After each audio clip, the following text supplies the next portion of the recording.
Bienvenue sur le plateau de Ce soir ou jamais avec Christine Boutin, ancienne ministre du Logement et de la Ville du gouvernement de François Fillon, présidente du Parti chrétien-démocrate.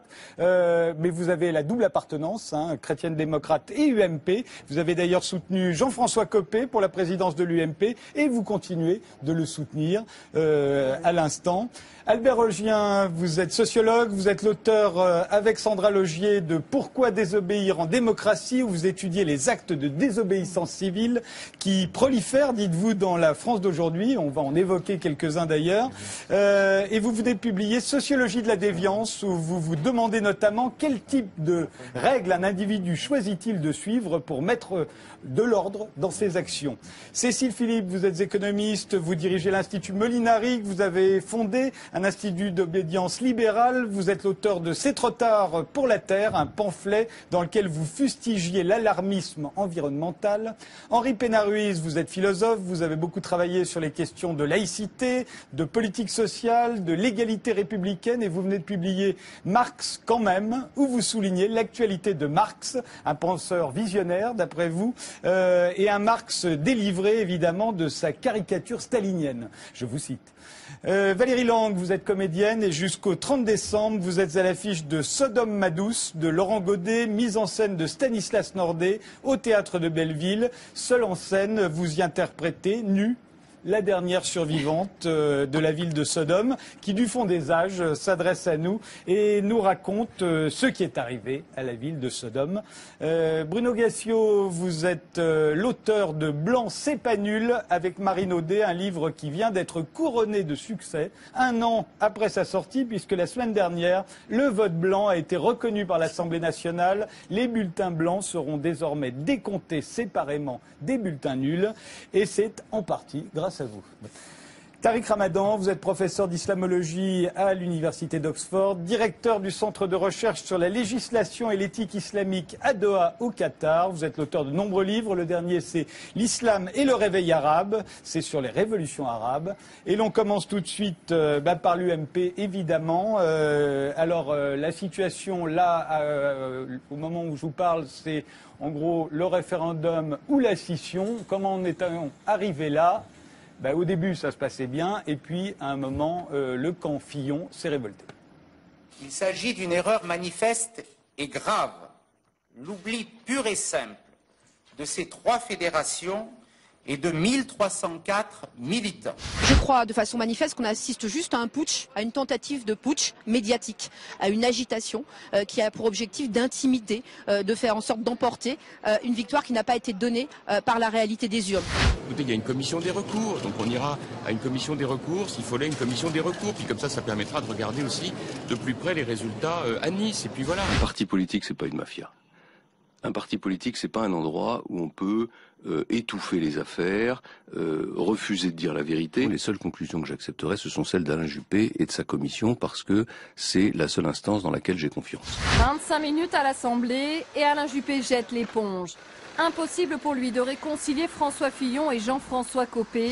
Je leur ai dit, on ne peut pas s'asseoir sur les statuts, sur les règles juridique d'une organisation, quelle qu'elle soit, par respect pour les militants. Or, la médiation, elle n'avait pas de légitimité pour fonctionner. Dans un communiqué, François Fillon déclare qu'il saisira la justice pour rétablir la vérité des résultats. Pas de quoi perturber la contestée commission des recours du parti qui poursuit son travail et proclame en fin d'après-midi Jean-François Copé président. Je demande à Jean-François Copé une nouvelle élection par les adhérents dans les 3 mois, sous le contrôle d'une commission indépendante, dont la composition devra être incontestable et qui aura seule le contrôle des opérations de vote. Dans l'attente de cette nouvelle élection, j'ai décidé, avec les députés qui me suivent, de constituer un groupe parlementaire qui aura pour nom le Rassemblement UMP. J'ai proposé à François Fillon que l'on donne la parole aux militantes et aux militants de l'UMP pour qu'ils se prononcent par référendum pour savoir s'ils souhaitent ou non que l'on recommence à voter. Alors, Christine Boutin est en soutien de Jean-François Copé. J'ai demandé un soutien de François Fillon de venir nous rejoindre. C'est Jean-François Lamour. Vous êtes ancien champion d'escrime, champion olympique d'escrime et ancien ministre des Sports. Aujourd'hui député UMP de Paris.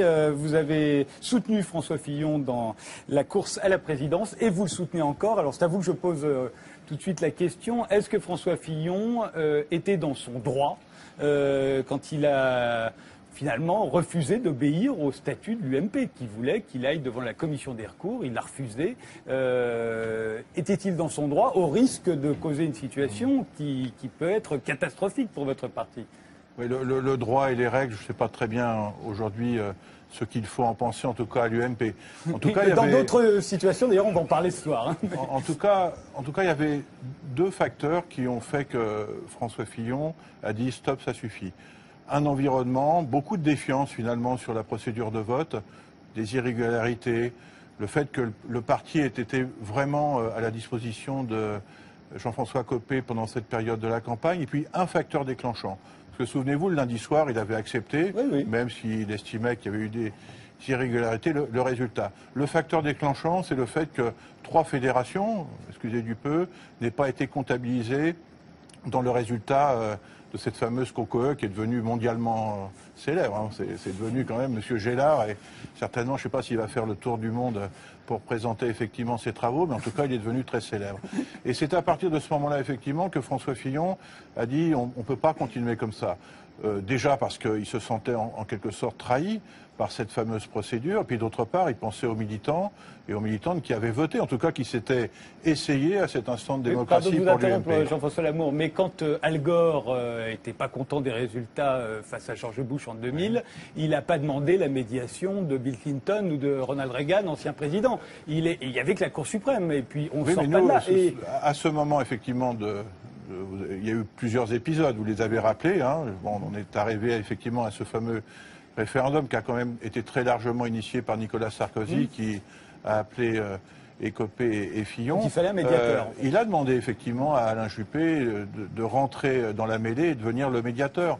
On a assisté là aussi à une période d'enfumage, hein, j'ai appelé ça comme ça, pour qu'enfin Copé dise non à la médiation. Donc, on voit bien ce moment de défiance où finalement tout est possible, d'un côté comme de l'autre. Donc il fallait effectivement trouver ce point de consensus qui est le principe du référendum, mais pas à n'importe quelle condition. Voilà. Et je crois que c'est une bonne chose, finalement, que nous en soyons ce soir arrivés là, à condition bien sûr que ces principes soient suivis des faits et donc qu'on arrive à la mise en place du référendum dans des conditions qui ne soient pas celles qui a présidé l'élection que nous avons vécue il y a quelques jours. Christine Boutin, vous étiez choquée que François Fillon se mette en dehors de la règle des statuts du parti, à partir du moment où il ne voulait pas aller devant la commission de recours, ça veut dire qu'il n'a pas du tout confiance dans l'UMP. Non, mais c'est un véritable drame. C'est un véritable drame. La démocratie, elle est fondée sur le vote et la majorité. Quand on est un responsable politique, ce que nous sommes tous à l'UMP, on devrait être encore plus exemplaire par rapport au respect du droit. Oui, mais sur des fondements. Il y a eu un vote, du reste qui a été confirmé, et moi je pense qu'il y a eu plutôt un grand dépit de la part de François Fillon et de son équipe qui pensaient être élus. Tous les sondages disaient qu'ils étaient élus, et puis en fait il ne l'a pas été. Et Jean-François Copé, pour moi, a fait beaucoup de gestes d'ouverture pour faire en sorte que les choses aillent mieux. Et à chaque fois ça a été non. En ce qui concerne le dernier épisode sur le référendum, j'espère qu'il sera vraiment accepté par les deux partis. Jean-François Copé l'a proposé, mais on est quand même dans une situation ubuesque, où en fait on a un résultat, une procédure a été confirmée par la commission qui avait été décidée par les statuts, et aujourd'hui on va demander aux militants s'ils veulent voter à nouveau, pour voter encore. Enfin, je veux dire, c'est un petit peu fou. Si c'est le médiateur, ça n'a pas pu être Alain Juppé, ça n'a pas marché. Nicolas Sarkozy a voulu rester en retrait, et je pense qu'il a bien fait, même s'il y a eu sans doute des coups de téléphone entre les uns et les autres.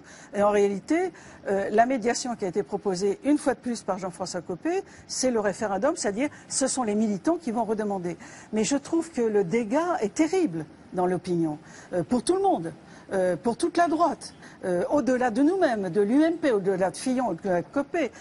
Nous sommes là, les Français se posent la question de savoir quels sont ces hommes politiques qui donnent l'impression de plutôt défendre leur propre poste plutôt que l'intérêt général. La France va mal, nous sommes dans l'opposition, il y a beaucoup de choses à dire en ce qui concerne les options du gouvernement aujourd'hui quand on est dans l'opposition, et aujourd'hui tout est caché par ce manque de bonne volonté, et moi je dirais que François Fillon a une responsabilité majeure. Tariq Ramadan, vous avez suivi Oui, bien sûr, j'ai suivi, mais je suis pas du tout d'accord avec vous parce que je pense que non, sur ce plan, et puis il y en a d'autres aussi, sur d'autres plans, on ne sera pas d'accord, mais sur celui-ci, quand vous dites il faut suivre les faits, écoutez, je veux dire, quand au lendemain d'une élection, on s'aperçoit qu'on a oublié 3 départements et qu'il y avait déjà des doutes auparavant, les faits sont là. Ça veut dire qu'il y a eu des entorses manifestes. À partir de ce moment-là, la seule chose qui me paraît juste, d'abord, il a raison de contester, il a raison de dire non mais attendez, de qui se moque-t-on?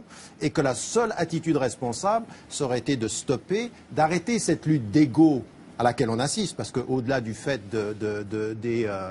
des procédures, c'est 2 égos qui se rencontrent et qui clashent.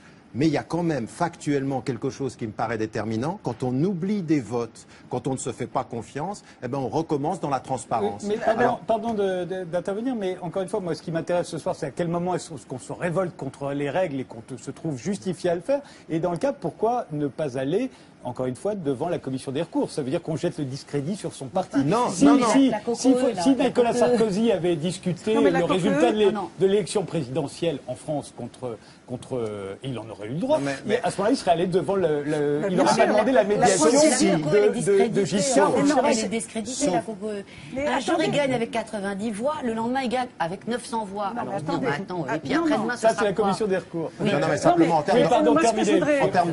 termes de règles, je veux dire qu'effectivement, il y a des règles, mais on sait comment fonctionne le parti, on sait, et cela a été su auparavant, ça fonctionne quand tout est transparent, quand il n'y a plus de transparence, on se retourne vers la commission, ils sont tous pro-Copé. Eh bien, à partir d'un certain moment. Mais attendez, je veux dire, ça, monsieur Ramadan. À une très grande majorité. Vous n'avez pas le droit de dire ça. En ce qui concerne la COCE. Pourquoi j'ai pas le droit? Non, parce que c'est faux. Parce que c'est faux. Enfin, dire des choses même mais le Conseil constitutionnel, il paraît qu'ils sont tous été nommés par la droite. Non, mais en ce qui concerne la COCE, il y avait des représentants de Fillon et des représentants de Copé. Ils ont fait une erreur, c'est sûr. Mais quand on a une élection législative en France, quand il y a une erreur dans un bureau, eh bien à ce moment-là, on va devant, et s'il y a contestation, on va devant le Conseil d'État. Si le juge n'est pas parti. Mais il n'était pas parti. Ah, il est un peu parti. Vous allez nous dire, franchement, en me regardant droit dans les yeux, vous allez dire que regardez bien dans les yeux.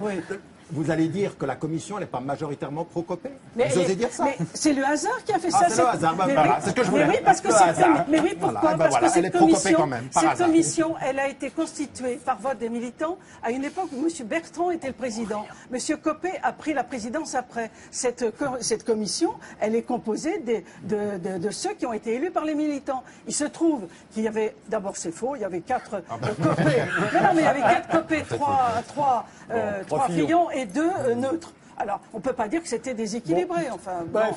Non. Albert Rogien, vous qui avez tellement travaillé sur la désobéissance civile, c'est pas de la désobéissance civile, c'est dans le cadre d'un parti, là, évidemment. Enfin, c'est dramatique. Mais est-ce que vous voyez des points communs avec ce qu'on va voir après dans l'aéroport Notre-Dame-des-Landes ou Peut-être pas avec la désobéissance civile, mais avec l'idée de règles. Moi, ce qui m'a beaucoup frappé, c'est 2 phrases. C'est une phrase de Jean-François Copé qui dit les statuts, les règles, les statuts, les règles.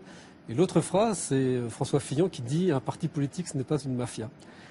Et si on joint les 2 phrases, on peut se poser la question de quelles sont les règles qui sont appliquées dans ce parti. Parce que si c'est une mafia, les règles de la mafia ne sont pas les règles qu'on voudrait être celles d'une démocratie. Donc voilà, c'est la seule réflexion que je peux avoir. C'est ce qui justifie le fait qu'à un moment on ne respecte plus la règle, c'est qu'on ne respecte pas C'est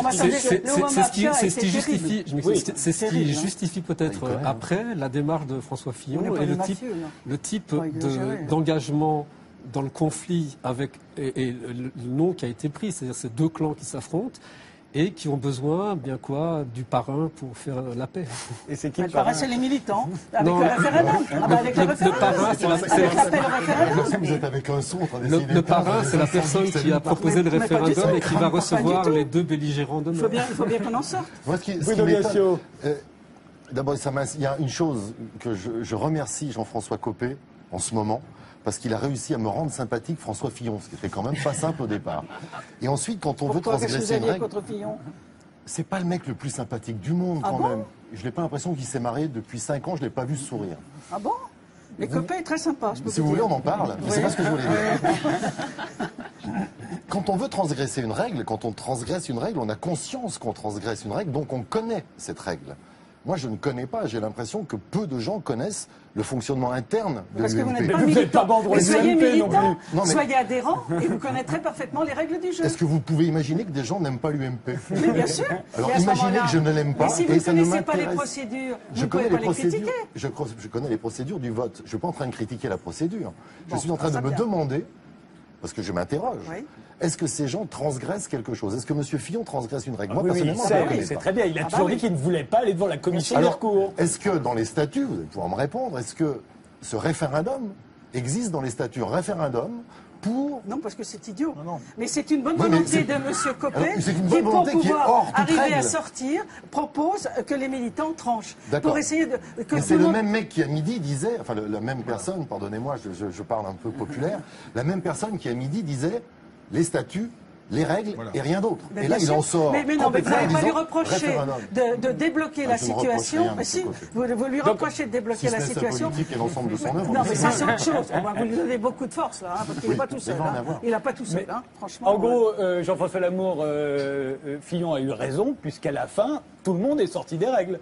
Tout le monde est sorti des règles en instituant ce référendum qui n'a jamais été prévu par... de la discussion, qui est quand même assez brouillonne, c'est que c'était pas plus mal, finalement, de s'engager vers à la fois une consultation des militants, parce que c'est quand même eux qui sont les principaux concernés, et puis très certainement vers un vote à nouveau, mais selon d'autres règles, parce que effectivement, il faut bien reconnaître que le dispositif mis en place n'était pas suffisamment performant.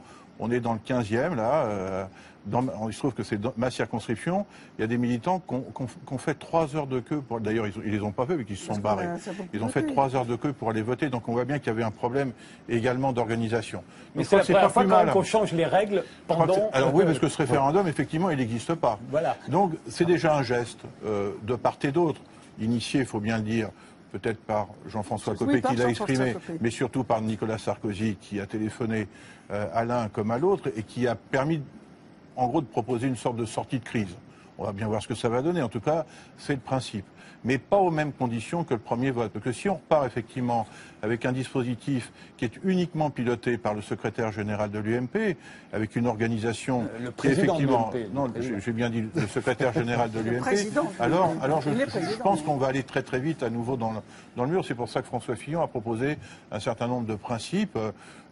Tout ça organisé par une entreprise indépendante qui fera un vote Internet. Il n'y a aucune confiance, on a bien compris. C'est ça, exactement, c'est ce que je voulais dire. Le vrai problème, il est là. C'est qu'il y a un problème de confiance. Et l'un et l'autre, il n'y a pas une chose qui vous interroge. Bien sûr. Il y a une chose qui personnellement m'interroge et qui devrait vous interroger l'un et l'autre, c'est que ces personnes qui ont fait ce parti et qui sont aujourd'hui en train de se déchirer, ont dirigé la France pendant 10 ans. Ça, c'est une vraie question. À quel niveau était-il lorsqu'il dirigeait cette France?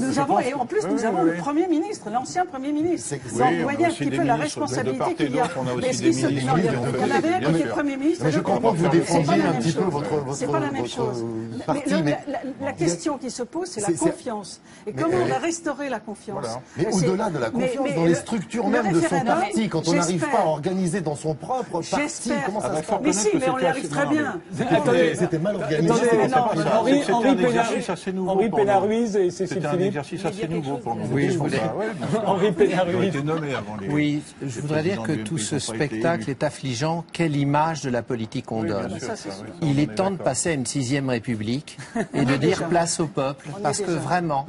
Franchement, chaque jour, il y a des plans sociaux, c'est-à-dire des gens qui se retrouvent sur le carreau. Et ça, c'est les vraies questions, c'est les vrais problèmes.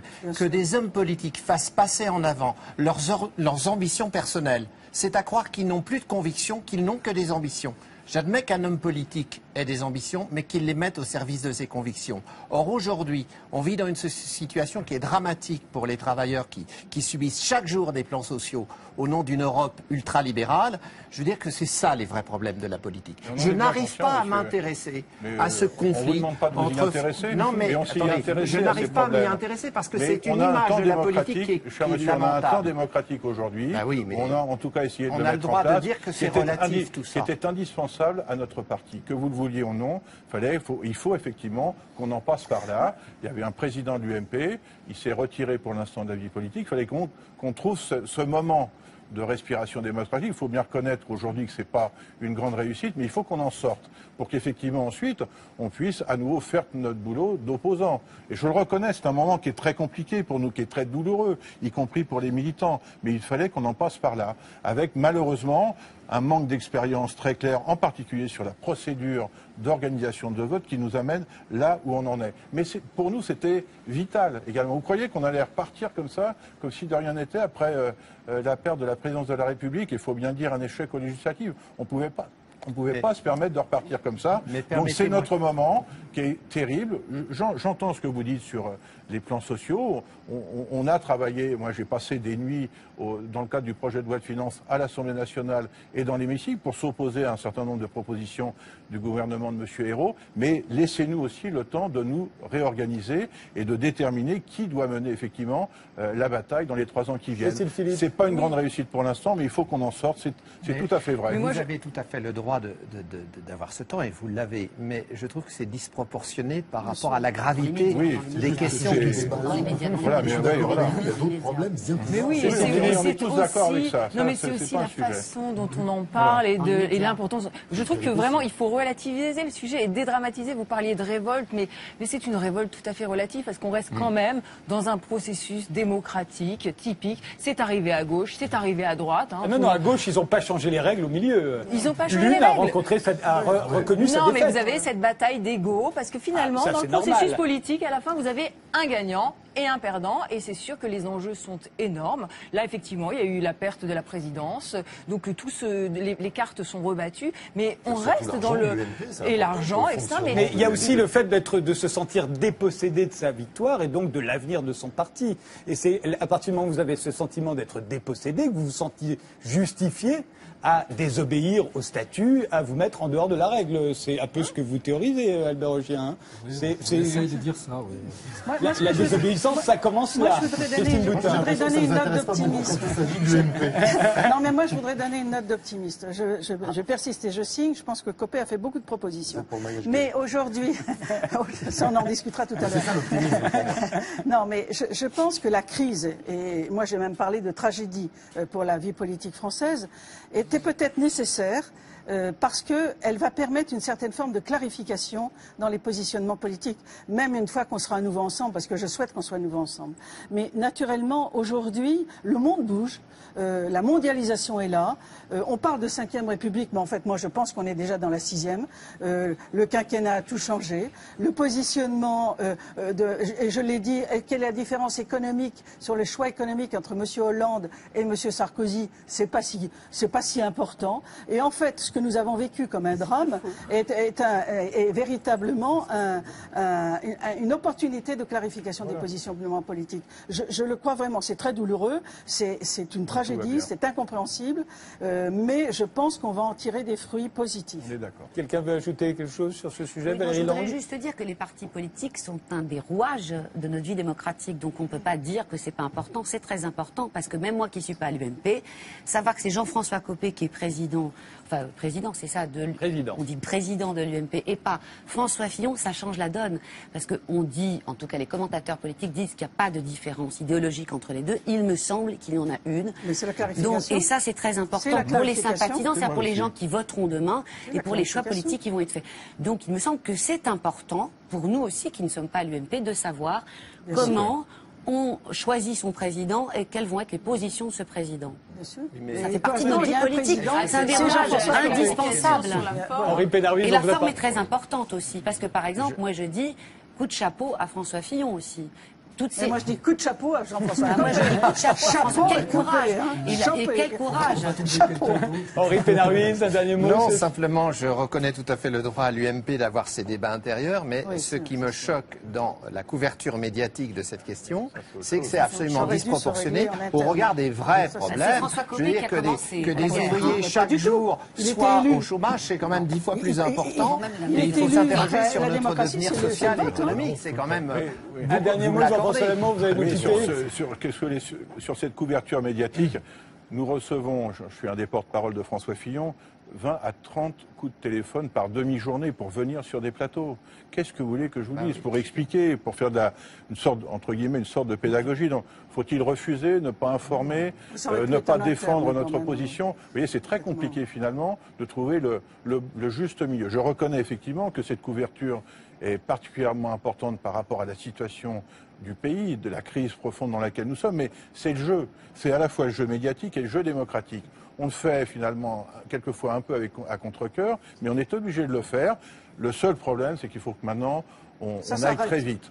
Oui, mais pas dans n'importe quelle condition, Christine. Tu en Allez, il recommence. Il recommence. Bien sûr. On a beau c'est gagné, Madame Boutin.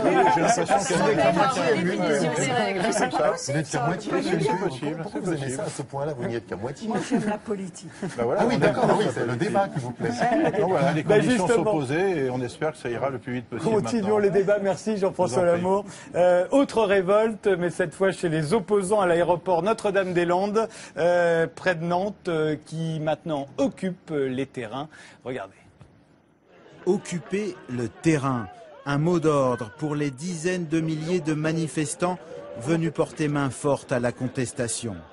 Tous solidaires pour construire ou plutôt reconstruire un habitat en lieu et place du futur aéroport. C'est un acte de désobéissance civique, pacifique, pour dire qu'il y a une loi aujourd'hui injuste qui est celle de fermer des maisons et c'est lié au projet de Notre-Dame-des-Landes. Aussi pour un autre choix de société, je pense, la croissance à tout prix. Beaucoup de gens n'en veulent plus, je pense. Bruno Le Roux, le président du groupe PS à l'Assemblée nationale, a déclaré sur France Inter ce soir « Je ne comprendrai pas qu'il y ait aujourd'hui continuité dans une guérilla menée contre des décisions démocratiques. » Il faut envisager d'autres méthodes. C'est-à-dire ? Le sabotage. De quoi ? Le sabotage, généralement. C'est-à-dire qu'ils posent un tractopelle, on détruit le tractopelle et puis c'est tout. Le gouvernement met en avant le respect de la loi pour justifier l'évacuation musclée du site de Notre-Dame-des-Landes. Il était 6 h ce matin, 500 gendarmes donnent l'assaut. Leur cible, les cabanes et plusieurs fermes des alentours, squattées par des centaines de personnes. Un objectif très important, c'est d'éviter l'installation d'un camp qui pourrait servir de base arrière aux opposants les plus radicaux. Face à face, depuis maintenant 2 jours. 500 gendarmes et des dizaines de petits groupes d'opposants très mobiles qui se disputent chaque mètre carré du terrain du futur aéroport. Le gouvernement fait des concessions. Le Premier ministre propose la création d'une commission de dialogue, le report de 6 mois du défrichement et la validation d'un comité scientifique sur la biodiversité. C'est une contestation qui ne faiblit pas. Dans le bocage nantais ce matin, les opposants à l'aéroport donnent toujours plus de voix. Nous, on reste et on n'est pas prêt de partir d'ici. L'aéroport ne se fera pas et on restera là. Alors Hervé Kempf est venu nous rejoindre, vous êtes journaliste, vous tenez la chronique écologique du quotidien Le Monde et vous êtes l'auteur de nombreux livres, souvent très polémiques. Le dernier c'est L'oligarchie, ça suffit, vive la démocratie. Alors là encore, est-ce que les opposants à l'aéroport Notre-Dame-des-Landes, on sait que c'est un projet qui date de 1963, qui a eu une opposition qui est née déjà en 1972, mais enfin on croyait que là les décisions avaient été prises, le gouvernement invoque la loi, est-ce que les opposants sont dans leur droit, à votre avis, à occuper ces terrains, à retarder les travaux et par la même occasion à risquer de déclencher des violences? Ils sont clairement dans leur droit, qui est de continuer à occuper ce terrain, sachant qu'il y a des occupants légaux qui ont des maisons, qui sont expulsables par la compagnie Vinci et ceux qui veulent faire cet aéroport, mais qui pour l'instant sont là légalement. Et il y a par ailleurs, depuis à peu près 3 ans, progressivement, des jeunes gens, ou parfois moins jeunes, Autre révolte, mais cette fois chez les opposants à l'aéroport Notre-Dame-des-Landes, près de Nantes, qui maintenant occupent les terrains. Regardez. Occuper le terrain, un mot d'ordre pour les dizaines de milliers de manifestants venus porter main forte à la contestation. Tous solidaires pour construire ou plutôt reconstruire un habitat en lieu et place du futur aéroport. C'est un acte de désobéissance civique, pacifique, pour dire qu'il y a une loi aujourd'hui injuste qui est celle de fermer des maisons et c'est lié au projet de Notre-Dame-des-Landes. Aussi, pour un autre choix de société, je pense, la croissance à tout prix, beaucoup de gens n'en veulent plus, je pense. Bruno Le Roux, le président du groupe PS à l'Assemblée nationale, a déclaré sur France Inter ce soir « Je ne comprendrai pas qu'il y ait aujourd'hui continuité dans une guérilla menée contre des décisions démocratiques. » Il faut envisager d'autres méthodes. C'est-à-dire? Le sabotage. De quoi? Le sabotage, généralement. C'est-à-dire qu'ils posent un tractopelle, on détruit le tractopelle et puis c'est tout. Le gouvernement met en avant le respect de la loi pour justifier l'évacuation musclée du site de Notre-Dame-des-Landes. Il était 6 h ce matin, 500 gendarmes donnent l'assaut. Leur cible, les cabanes et plusieurs fermes des alentours, squattées par des centaines de personnes. Un objectif très important, c'est d'éviter l'installation d'un camp qui pourrait servir de base arrière aux opposants les plus radicaux. Face à face, depuis maintenant 2 jours. 500 gendarmes et des dizaines de petits groupes d'opposants très mobiles qui se disputent chaque mètre carré du terrain du futur aéroport. Le gouvernement fait des concessions. Le Premier ministre propose la création d'une commission de dialogue, le report de 6 mois du défrichement et la validation d'un comité scientifique sur la biodiversité. C'est une contestation qui ne faiblit pas. Dans le bocage nantais ce matin, les opposants à l'aéroport donnent toujours plus de voix. Nous, on reste et on n'est pas prêt de partir d'ici. L'aéroport se fera pas et on restera là. Alors Hervé Kempf est venu nous rejoindre, vous êtes journaliste, vous tenez la chronique écologique du quotidien Le Monde et vous êtes l'auteur de nombreux livres, souvent très polémiques. Le dernier c'est L'oligarchie, ça suffit, vive la démocratie. Alors là encore, est-ce que les opposants à l'aéroport Notre-Dame-des-Landes, on sait que c'est un projet qui date de 1963, qui a eu une opposition qui est née déjà en 1972, enfin, on croyait que là les décisions avaient été prises, le gouvernement invoque la loi, est-ce que les opposants sont dans leur droit, à votre avis, à occuper ces terrains, à retarder les travaux et par la même occasion à risquer de déclencher des violences? Ils sont clairement dans leur droit, qui est de continuer à occuper ce terrain, sachant qu'il y a des occupants légaux qui ont des maisons, qui sont expulsables par la compagnie Vinci et ceux qui veulent faire cet aéroport, mais qui pour l'instant sont là légalement. Et il y a par ailleurs, depuis à peu près 3 ans, progressivement, des jeunes gens, ou parfois moins jeunes d'ailleurs, qui sont venus et qui se sont installés dans des terrains qui, légalement, appartiennent au Conseil général et sont sous pas exactement la propriété, parce qu'après si on commence à rentrer dans tous les détails juridiques, mais enfin sous l'emprise de Vinci, l'occupent et ont commencé à y vivre, à faire du maraîchage, à faire de la boulangerie, à faire du théâtre, à travailler, à cultiver, voilà. Et ce qui est intéressant, c'est qu'ils sont occupants non légaux, mais qu'on peut considérer légitimes, avec des occupants légaux, et il y a eu une sorte de, progressivement, d'alliance entre toutes ces personnes, dont on a eu quelques échos des revendications, et qui disent que ce projet est peut-être légal, ce qui reste au demeurant approuvé, parce qu'il y a encore 8 recours de toutes sortes qui sont engagés. J'en ai la liste là, ça serait fastidieux, mais Conseil d'État, Cour européenne, recours en cassation, patati, patata, c'est une armée d'avocats, donc où est le droit, on ne sait pas, et donc c'est l'affirmation d'une revendication légitime, d'une occupation légitime pour dire ce projet a été engagé sur de mauvaises bases, on va peut-être y revenir, il est mal conçu. Nous pensons au contraire qu'il ne faut pas faire un aéroport qui, selon ses opposants, serait amené à être économiquement déficitaire, qui artificialiserait des terres, c'est-à-dire qui mettrait du béton et des pistes de ciment à un moment où on dit qu'il faut protéger la biodiversité, qui entraînerait un trafic aérien important au moment même où on dit qu'il faut changer, lutter contre le changement climatique. Oui, c'est le sommet de Doha. Mais qui a commencé en ce moment. La France, d'ailleurs, est représentée. Je suis persuadé que Mme Delphine Batho va faire un magnifique discours. Et il est fort probable que la France, pour manifester son engagement pour lutter contre le changement climatique, organisera une conférence des Nations Unies à Paris en 2015. Bon. Donc, voilà. Les arguments sont là. Oui, parce que les conférences sur le climat, si vous voulez, ça continue. Donc, on en est déjà à dire 2014, il ne va rien se passer. On va faire celle de 2015, celle de 2012. Là. Bon, voilà, c'est un petit peu ça. Et donc, en gros, ce que disent les opposants, qui sont constitués...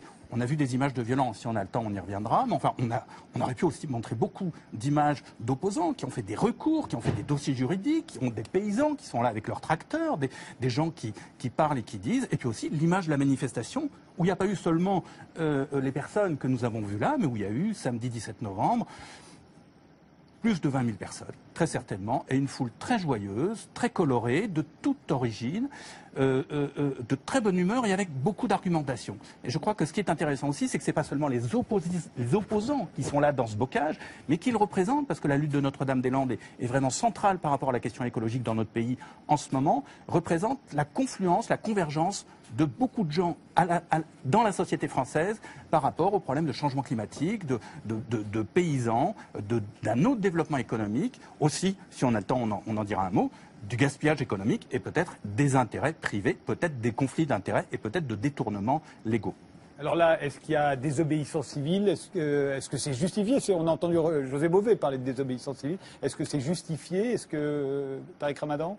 Oui, moi j'écoute vos arguments, mais en même temps, il y a deux choses qu'il faut mettre en évidence. Quand on parle de la loi, qui en parle pour nous dire ceci est la loi et vous êtes dans l'illégalité? C'est le pouvoir qui est en train de nous dire ça a été décidé, la loi est ainsi, tout ce que vous ferez sera illégal. En fait, c'est pas vrai. La réalité, c'est qu'effectivement, il y a des recours. Effectivement, aujourd'hui, vous avez des gens qui vivent sur le terrain et à qui on prend la terre au nom de la loi, mais sans tenir compte d'un recours qui questionne la lecture de la loi. Donc c'est le pouvoir qui nous dit la loi. Et aujourd'hui, vous avez... Parce qu'aujourd'hui aussi, les images nous trompent. On a l'impression de gens qui sont pour la violence et qui sont en opposition. Ce n'est pas ce qu'ils disent du tout. Ce sont des gens qui ont commencé dans la non-violence et qui disent aujourd'hui, il y a deux choses que l'on veut dire. Un, c'est que ce qu'on nous dit être la loi n'est pas tellement la loi parce qu'on ne reconnaît pas le droit des habitants, c'est la première des choses. Et la deuxième des choses, c'est une question beaucoup plus large et c'est celle que vous relevez, c'est l'hypocrisie du discours politique où on va de conférence en conférence dire qu'on est tout à fait intéressé à la question de l'écologie, mais qu'en fait l'aéroport ici, c'est exactement le contraire. On va à l'inverse de ce qui est le discours politique. Donc dénoncer l'hypocrisie du pouvoir et l'instrumentalisation de la loi contre la voix citoyenne, ça me paraît pour moi légitime de descendre, d'éviter toute violence, mais de dire avec force qu'en fait, la violence du pouvoir aujourd'hui, c'est d'utiliser le droit contre le droit des citoyens. Cécile Philippe. Oui, c'est vrai. Là, je me retrouve dans tout ce que vous dites, puisque là, vous mettez le focus sur les droits de propriété qui ont été bafoués. Mais là où j'ai l'impression qu'il y a un peu le droit de propriété, vous y êtes sensible. Mais énormément, parce que je pense que c'est de là que découle la responsabilité individuelle et qu'on peut éviter les fameux gaspillages économiques dont vous parliez avec Enf. Parce qu'effectivement, quand on regarde ce qui s'est passé dans cette affaire, ça fait longtemps que les principaux propriétaires ont été expropriés. D'ailleurs, il y a un tribunal de grande instance qui vient de rendre un jugement en disant que le prix d'indemnisation avait été largement sous-estimé, parce qu'effectivement, il avait été évalué au prix déjà dévalué du fait des nuisances d'un possible aéroport. Donc, ils ont réévalué le montant des indemnisations. Et effectivement, je trouve aussi choquant que quand un acteur privé se dit intéressé au développement d'un projet, eh bien, il puisse utiliser la force publique contre les propriétaires locaux, puisque normalement, ce qui devrait se faire, c'est de la négociation avec tous les propriétaires, tous les résidents, pour savoir si le projet économique est viable. Parce que sinon, vous arrivez à des coûts qui sont bien largement inférieurs à ce qui serait légitime de payer pour développer ce type de projet. Sachant que l'aéroport actuel peut tout à fait encore Si je vous ai bien compris, vous défendez, vous êtes contre ces expropriations, comme vous seriez contre la nationalisation de Mittal, d'ArcelorMittal, par exemple, dont on parle, dont on commence à parler en ce moment. Je pensais que vous alliez faire l'éloge, au contraire, du business, de l'économie, du progrès, de l'aéroport, des communications et dire. Mais non, mais vous voyez, ça montre exactement à quel point les idées libérales sont incomprises, parce que la liberté, c'est pas sans la responsabilité, le droit, c'est pas sans les devoirs, et simplement, ce qu'il faut rappeler, c'est que un système, et c'est le système de la France traditionnellement, c'est un système qui est fondé sur des droits de propriété bien définis et respectés. Et là, dans ce genre de grands projets publics, vous voyez, on arrive vite à l'utilitarisme. Oui, mais ça va avoir plein de retombées positives, etc. Mais comment on les calcule? Parce que ce projet, c'est quand même une grande gabegie financière. C'est les estimations, c'est déjà 600 millions d'euros, mais on oublie de tous les investissements annexes qui seront l'aménagement du territoire, le tram-train qui est déjà à 100 millions. Mais vous avez vu l'état des finances publiques en France? On a un aéroport Nantes-Atlantique qui fonctionne encore, qui a 3 millions et quelques de passagers. Enfin, il y a des aéroports du même type qui sont déjà à 7 voire 15 millions de passagers par jour. Et nous, on est déjà en train de parler d'un projet qui serait plus grand que CDG, que le Charles de Gaulle. Enfin, vous voyez, on est dans un monde particulièrement curieux qui se dit qu'on a des ressources qu'on n'a plus, justement. Les déficits sont vraiment là. Et donc, il faudrait peut-être commencer à en avoir conscience. Henri Pénard-Ruiz. Oui, moi, je trouve que les manifestants hostiles à cet aéroport ont doublement raison. Du point de vue de la légalité, ils ont raison. Ah bon? Ils ont raison du point de vue de la légalité. Il n'y a pas... Attendez, il n'y a pas...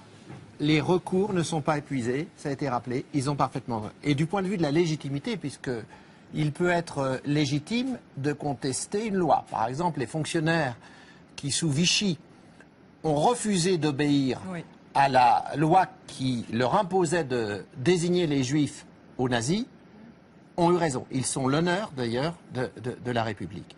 Donc, effectivement, il peut être légitime de désobéir à un ordre légal qui lui-même est illégitime parce qu'il était illégitime parce que la République française interdit de stigmatiser une personne en raison de son origine. Mais elle n'interdit pas de faire des aéroports. Mais elle n'interdit pas de faire des aéroports. Mais cet aéroport a été conçu il y a 40 ans, à une époque où l'inquiétude écologique n'était pas encore clairement explicitée.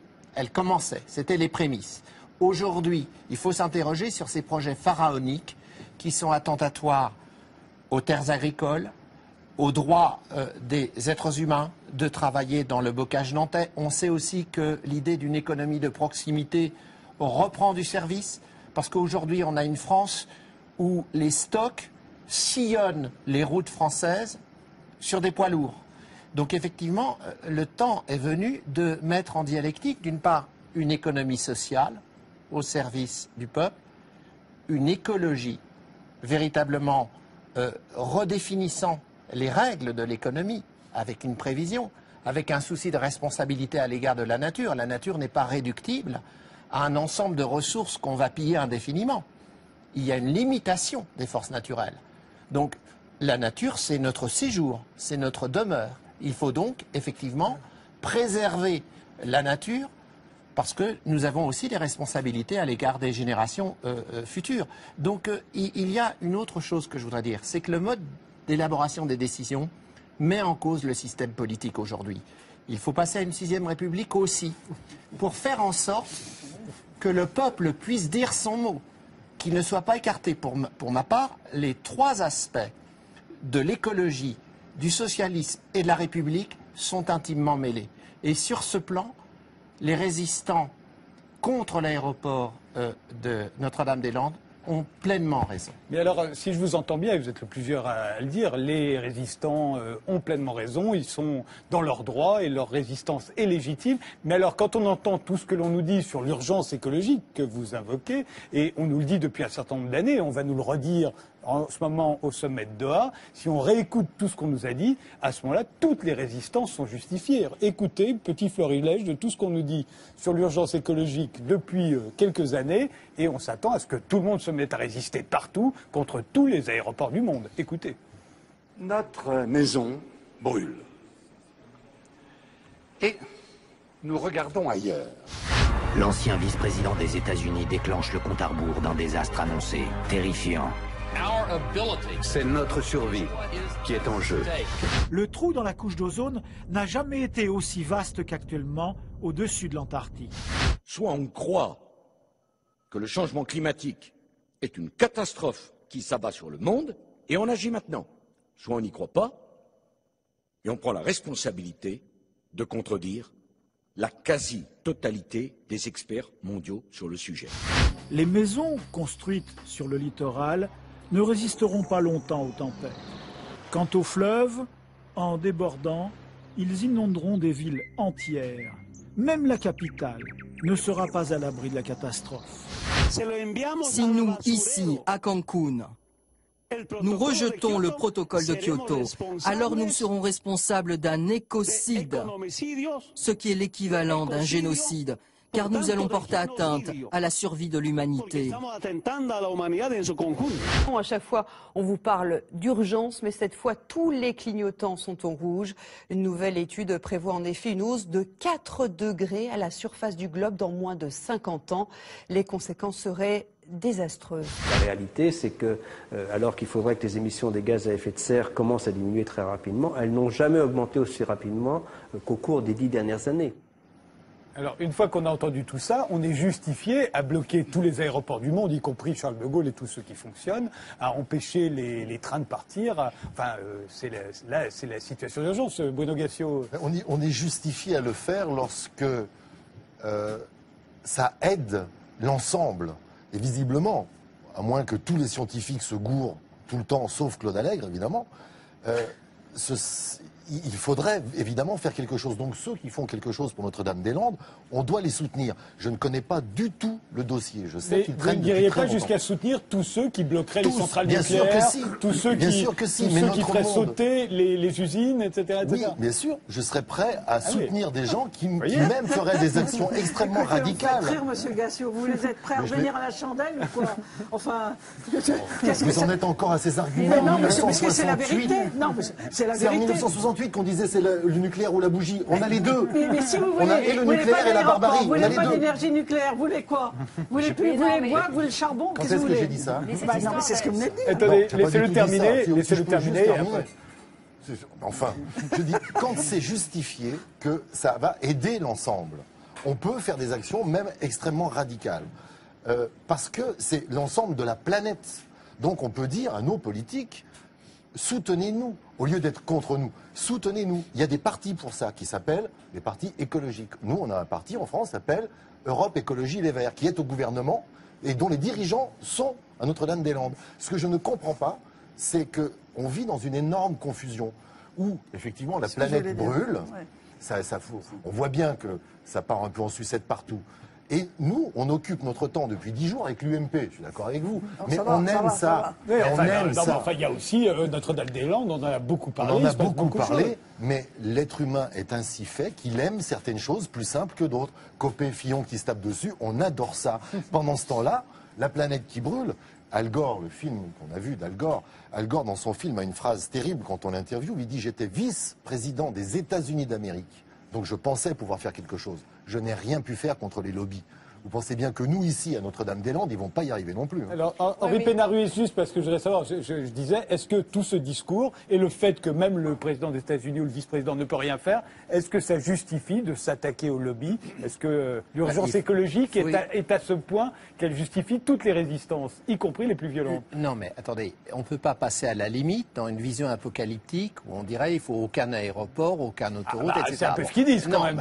Non, ils ne disent pas ça. Ils disent que dans le cas particulier de l'aéroport de Notre-Dame-des-Landes... Non, je parlais de nos dirigeants, je ne parlais pas des opposants. Non, mais revenons au cas précis. Moi, je voudrais prendre le seul argument qui est objecté, qui est qu'en période de chômage, ça va créer des emplois. À ceci, il faut répliquer une chose quand même très importante, c'est que n'importe quel emploi ne doit pas être créé. Ce qu'il faut créer, ce sont des emplois qui sont écologiquement maîtrisés, socialement maîtrisés. Et si notre gouvernement veut véritablement lutter contre le chômage et créer des emplois, il n'a qu'à commencer par faire la loi anti-licenciement boursier que François Hollande avait prévue et qu'on attend toujours. Ça, c'est une bonne façon de créer des emplois. Et M. Mittal, qui a reçu pour s'installer en France des sommes considérables et qui propose de s'en aller sans les restituer, je pense qu'il faudrait quand même quand on donne des fonds à des entreprises pour s'installer, qu'au moment où elles mettent la clé sous le paillasson, elles restituent l'argent. Et je ne verrai pas d'un mauvais œil qu'on les nationalise pour cette raison. Albert Roggien, juste pour continuer, est-ce que l'urgence écologique justifie toute forme de désobéissance civile je sais pas et de résistance? Je ne sais pas si c'est de la désobéissance civile. Effectivement, je pense que c'est une lutte forte, articulée. Révolte même. Oui, enfin non, je pense que c'est une lutte politique qui emploie ses propres arguments, ses propres formes. C'est assez bien organisé, par pas de façon nécessairement uniquement spontanée. Il y a là toutes les forces vives de la contestation d'un mode de production, d'un mode d'organisation de la société. C'est totalement incontestable. Donc c'est plutôt pour moi une lutte assez forte, et assez bien menée, et qui a rencontré curieusement aujourd'hui, peut-être moins avant, mais c'est toujours pareil dans ces luttes, c'est pareil pour les indignés, c'est pareil pour Occupy Wall Street, subitement des gens sont prêts à venir sur le terrain, alors que 3 ans avant on y va, il n'y a personne. Donc là, simplement, ce qui est formidable dans ces mouvements, donc je ne sais pas si c'est de la désobéissance civile, comme le dit José Bové. Je pense que la désobéissance civile a certaines caractéristiques qu'il n'y a pas là, en particulier un déploiement de force et une volonté d'en découdre, même au point où cette manifestante dit qu'il faut vraiment passer au sabotage. Encore une fois, ce sont des choses que je ne peux pas contester. Mais donc, juste sur la qualification, ça demanderait à être mieux défini. Mais ce qui est intéressant dans tous les mouvements de désobéissance civile, et on le voit là ce soir, c'est que ça rouvre un débat que la loi semble clore. On dit voilà, le Parlement, enfin l'Assemblée régionale d'Ouest, enfin de Nantes, je ne sais pas quelle est a décidé cet aéroport il y a 40 ans, d'accord.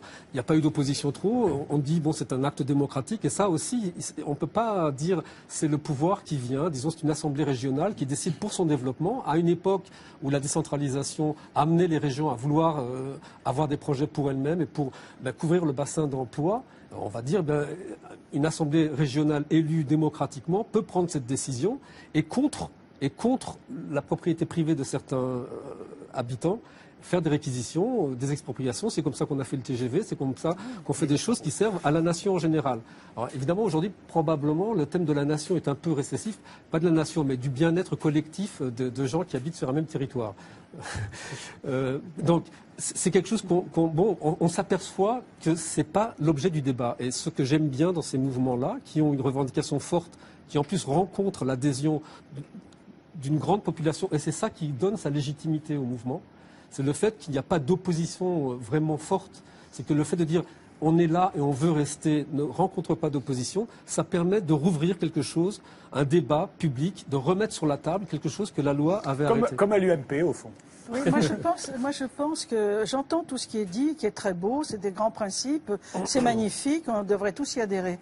Mais moi je me demande si en définitive, dans cette affaire, c'est pas une affaire purement politique pour mettre le Premier ministre PS en difficulté par rapport à Europe Écologie Les Verts. Vous savez, on peut habiller de tout un tas de grands principes des réalités. Moi je ne sais pas, je ne fais pas partie de cette famille politique-là. Je n'en sais rien, mais enfin, je pense que ça serait bien de se poser la question. Non, mais à ça, il y a d'accord avec vous. Est-ce que je peux juste dire... Et celui-là me paraît intéressant. Non, alors on peut dire un petit mot. Si on demandait aux gens qui sont sur place, les gens qui ont créé leur communauté et qui ont été évincés, ce qu'ils pensent de la présence des députés écologiques sur place, on aurait un autre discours. C'est qu'ils ne sont pas très très d'accord avec cette représentation médiatique des gens qui viennent pour les caméras, pour déboulonner une maison et qui repartent le lendemain. Donc si on leur demandait, on verrait qu'il y a quand même un mouvement qui est beaucoup plus profond que celui-là. Oui, je pense quand même qu'il faut entendre des voix qui sont fondamentalement sincères sur cette question-là et qui sont très très honnêtes, et que ce n'est pas forcément de la manipulation politique. La chose que je voulais dire sur le point de vue du droit, c'est pas de dire qu'il n'y a pas de droit là-dedans, c'est le discours politique sur le fait que le cadre légal est clos. C'est ça qui me paraît être le plus important. Et ça, c'est pas vrai parce qu'il y est encore en discussion et qu'il y a encore des choses à régler. La deuxième des choses que je voulais mettre en évidence, c'est qu'on nous pose la question, est-ce qu'il est légitime de résister? À partir d'un certain moment, moi, ce que j'entends des gens qui sont dans la rue, des citoyens, et c'est ce que vous avez mis en évidence aussi, c'est de mettre quand même en évidence tout le discours des politiques est quand même assez hypocrite. De nous dire c'est une priorité de l'époque, mais finalement les décisions qui sont prises sur le terrain ne tiennent absolument pas compte de ces priorités. Et la voix des citoyens n'est pas entendue. Quand la voix des citoyens n'est pas entendue sur le plan légal, vous faites comment? Eh bien, vous manifestez, vous prenez des décisions qui sont à l'opposé de ce qu'on nous dit être la loi pour dire qu'on questionne deux choses. Et une de ces choses-là, c'est l'hypocrisie des politiques. Moi, entendre aujourd'hui le discours de Gore ou le discours de Nicolas Sarkozy nous faire comprendre que finalement l'environnement est l'une de leurs priorités, je ne l'ai pas vu. Je ne l'ai pas vu pendant 5 ans de sa présidence. Non, mais encore une fois, Hervé Kahn va le dire, les gens qui sont sur place, les gens qui sont sur place ne se préoccupent pas de ça. Ils ont d'autres ambitions, d'autres impératifs et d'autres aspirations. Peut-être c'est ça que je vais dire, parce que y a un décalage énorme, et d'ailleurs qu'on retrouve là dans l'ordre de la discussion que vous avez eue. C'est-à-dire que les gens qui sont là, qui sont des citoyens, ils sont différents, mais c'est des citoyens, c'est pas des occupants ou des résistants, c'est des citoyens qui prennent en charge au sérieux la question du climat, la question de la crise écologique, la question de l'équilibre économique, la question de l'emploi paysan ou autre. Voilà, ils prennent en compte toutes ces questions. Et ils se mettent en œuvre par différents moyens. Si on avait le temps, on dirait que la violence, après tout, il y a des provocations policières. Ça a été avéré samedi où il y avait des gendarmes, 10 gendarmes qui étaient déguisés en black bloc derrière une barricade et à un moment ils sont sortis. Il y a un autre cas de provocation qui est à l'étude, donc les violences, voyons. Il y avait par ailleurs l'autre jour des jeunes manifestants qui sont venus presque nus en caleçon dans une séquence qu'on retrouve en vidéo qui est merveilleuse, très belle, où ils sont devant des gendarmes. Et parce que c'est un acte non violent. Et ils viennent nus et ils disent « voilà ce que nous faisons. Nous ne sommes pas armés, nous voulons dire quelque chose d'important ». Donc la violence, c'est plus compliqué que les images qu'on veut montrer.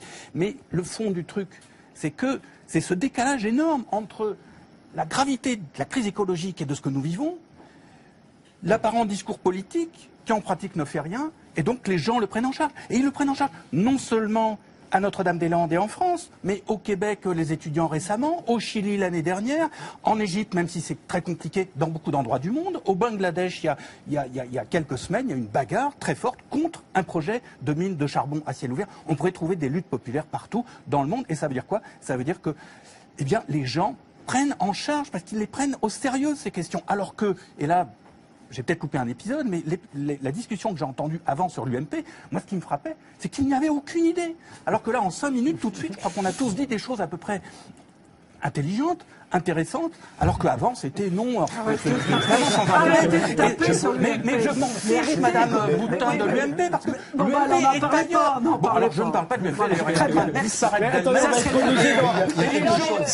Juste un dernier mot. Après, juste un dernier mot, c'est qu'après il y a un problème d'articulation avec le pouvoir politique au sens de l'institution. Et ça, vous avez évoqué par exemple des députés écologistes, comment se fait l'institution. Et par exemple au Chili, le problème du Chili, il y a eu un mouvement extraordinaire qui est parti sur une base écologique de protestation contre un projet de barrage en Patagonie, qui s'est articulé sur un mouvement étudiant extrêmement puissant. Je ne vous fais pas le détail. Et le problème, 100 000 personnes dans les rues à Santiago du Chili. On n'a jamais vu ces manifestations-là depuis 1973, des policiers, etc. Et ça ne passait pas parce que le système chilien est bloqué. Et donc, là, il y a une question politique qui se pose. C'est ce qui se passe met en évidence le décalage complet entre la superstructure politique et ce que dit le peuple et ce que disent les citoyens, bien ou mal, mais ils le disent. Mais il nous faut quand même trouver le moyen d'articuler pour... Dans mes petites provocations, si vous le permettez, vous parlez d'élus. Il y a des élus qui se sont révoltés récemment. Il y a des élus qui ont dit qu'ils n'appliqueraient pas la loi si la loi était votée sur le mariage homosexuel, qu'ils refuseraient d'appliquer cette loi. D'ailleurs, le président de la République a parlé de liberté de conscience. Après, il a retiré. Mais je vous laisse réécouter les arguments. Vous allez voir, on est là aussi dans la révolte. Mais est-ce qu'elle est légale, celle-ci? C'est ce qu'on va voir. Nous sommes 81% à le penser. C'était les derniers sondages qui donnaient ça pour les mères, que le modèle parental structuré autour d'un père et d'une mère est de loin le modèle qui est préférable. Je ne célébrerai pas de mariage homosexuel. Au-dessus de la loi, il y a la conscience. Et si M. Hérault, ce matin, a dit que les maires auraient à cœur de mettre en œuvre cette loi, je demande aussi à M. Hérault de considérer que les maires de France, ils ont une conscience. Je rappelle que la loi s'applique de la même façon pour tout le monde et que cela concerne en particulier les élus qui, en effet, n'auront juridiquement pas le choix. Les maires sont des représentants de l'État. Ils auront, si la loi est votée, à la faire appliquer. Mais, je le dis aussi, vous entendant, Des possibilités de délégation existent. Elles peuvent être élargies. Et il y a toujours la liberté de conscience. On applique la loi si on le veut, mais si on ne le veut pas, c'est la clause de conscience, elle n'est pas sanctionnée. Je pense que le président de la République vient de commettre une grosse erreur, d'autant qu'il est le garant en tant que président de la République de l'état de droit et de son application.